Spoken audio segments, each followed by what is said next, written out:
Earl didn't say a word for a long time. Maybe it was the sight of a bride fleeing a church, her white dress acting like a beacon of disaster in his rearview mirror. When the cab crunched to a halt at Pigeon Point, I reached for my phone to pay him. Earl covered the meter with a calloused hand. Put it away. He turned, his face etched with a rough, fatherly pity. Listen, sweetheart. Don't let it eat you alive. As long as you're still breathing, there's nothing you can't survive. It's not the end of the world unless you're 6 feet under. I didn't cry when Hunter dragged his first love out of the chapel. I didn't cry under the suffocating weight of 300 staring guests, but this stranger's kindness. It was a sledgehammer. Earl drove off, tires kicking up dust. My knees hit the gravel. The air left my lungs in a sharp, jagged gasp. My chest seized. It wasn't just sadness, it was a physical blow, a cramping spasm deep in my solar plexus. I clawed at the fabric of my dress, trying to manually start my heart. He said there's nothing I can't survive. He's wrong. I'm already a walking corpse. I forced my legs to work. I stumbled down the muddy path until the familiar concrete skeleton loomed out of the fog. Building B, second floor. Apartment 203. The architecture of our struggle. This was where Hunter and I survived our hardest 3 years. I dragged the hem of my very long now heavy with bronze sledge up the stairs. I jammed the key into the lock. It fought me. Click. Grind. The rusted metal screamed as I forced the bolt back. The door across the house swung open. A head popped out. Gray rollers in her hair, suspicious eyes narrowing. Then, recognition flared. Eden. I forced the muscles in my face to contract into something resembling a smile. I nodded. The door flew open. Mrs. Miller rushed out, wiping floury hands on her floral apron. She grabbed my freezing hands in her warm ones. Lord have mercy. You remember me.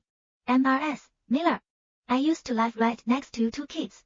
How could I forget? Back then, Hunter and I worked until we were zombies. We'd stumble home at 2 a.m., too exhausted to boil water. Mrs. Miller would catch us, drag us into her kitchen, and force-feed us leftover casserole until we felt human again. She held my hands tight, launching into chatter. Where's that handsome boy of yours? Hunter. You two finally tied the knot today. She stopped mid-sentence, her eyes dropped to the mud-caked lace of my dress. Then up to my ghostly skin. The bloodshot scour of my eyes. The silence stretched, thick and uncomfortable. She blinked, then patted my back with a heavy, grounding rhythm. It's all right, baby. It's all right. Man, there are plenty of fish in the sea. You just rest. I've got nephews. Good boys. Accountants. I'll introduce you. I swallowed the scream building in my throat. It tasted like bow. I managed a weak nod, mumbled a goodbye, and escaped into apartment 203. I closed the door on the world. The room was exactly as we left it. Tiny. Suffocating, a double mattress on the floor. A desk coated in a thick layer of gray dust, and him, a giant, human-sized panda plushie slumped in the corner. This was it. The sum total of everything Hunter ever gave me. I sank onto the bare mattress. My fingers brushed the synthetic fur of the panda. The dam broke. I gripped the toy's paw, my knuckles turning white. I squeezed the internal trigger. A voice box, slightly distorted by time, crackled to life. Don't cry, kitten. Hunter was wrong. Don't cry, kitten. Hunter was wrong. The loop played over and over, mocking me with a ghost's apology. The plushie's LED heart stuttered a cheap, dying strobe light. The mechanical voice ground out its loop, distorted by static and time. I remember when I got this thing, our first birthday together. I had spent 6 hours hand-rolling pasta, the flour settling into my pores. I sat at the table, watching the candles burn down until they were just puddles of wax. He didn't come home. He stumbled in the next afternoon.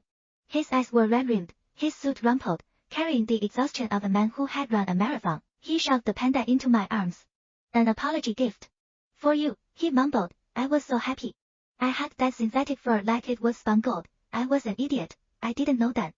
The recording didn't say don't cry, kitten or whatever pet name I convinced myself I heard through the static. It said, don't cry, Chloe. That day wasn't just my birthday. It was hers, too. He hadn't been working late. He had spent the entire night running from courier to courier, trying to air freight this panda overseas to her, but the cheap voice box ran on a lithium battery. Hazardous material. No air cargo allowed. He failed, so he brought the rejected cargo back to the apartment and dumped it on me, a regifted mistake. The panda was pitiful, treated like trash, and so was my love. I curled up on the mattress, the same narrow twin bed where we used to tangle our limbs together. I tossed and turned, fighting the memories. 7 years. It had been 7 years, but the mattress still held a ghost, a faint, lingering scent of lemon detergent and cedar. His scent once, that smell was my oxygen. I used to bury my face in his pillow and inhale until I felt safe. Now, bow rose in my throat. My stomach clenched, threatening to purge everything. I grabbed my phone. The screen lit up the dark room, burning my retinas. The chat history was still open. The last messages were from last night. Hunter, baby, I'm freaking out. Wedding jitters.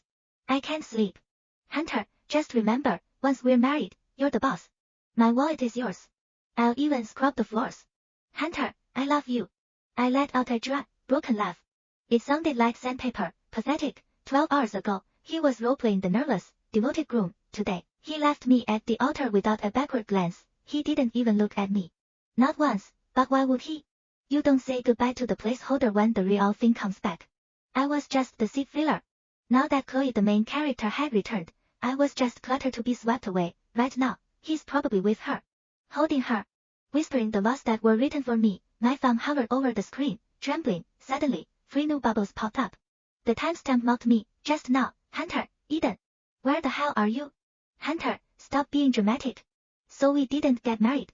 Big deal. Hunter, are you seriously pulling a disappearing act? Trying to guilt-trip me with this suicide bait? Grow up. My breath hitched. A sharp pain stabbed behind my ribs, as if he reached through the screen and twisted a knife. Then, the final blow. Hunter, let's be real. You know I never loved you. Ping, a bank notification slid down from the top of the screen. Deposit received, $5 million. Hunter, I wired you $5 million. Take the money and get lost. If you want to die so bad, go ahead. Do us both a favor. I stared at the glowing letters. His tone was exactly the same as the day we met. Cold. Transactional. Cruel. He didn't even have the decency to type the words I'm sorry.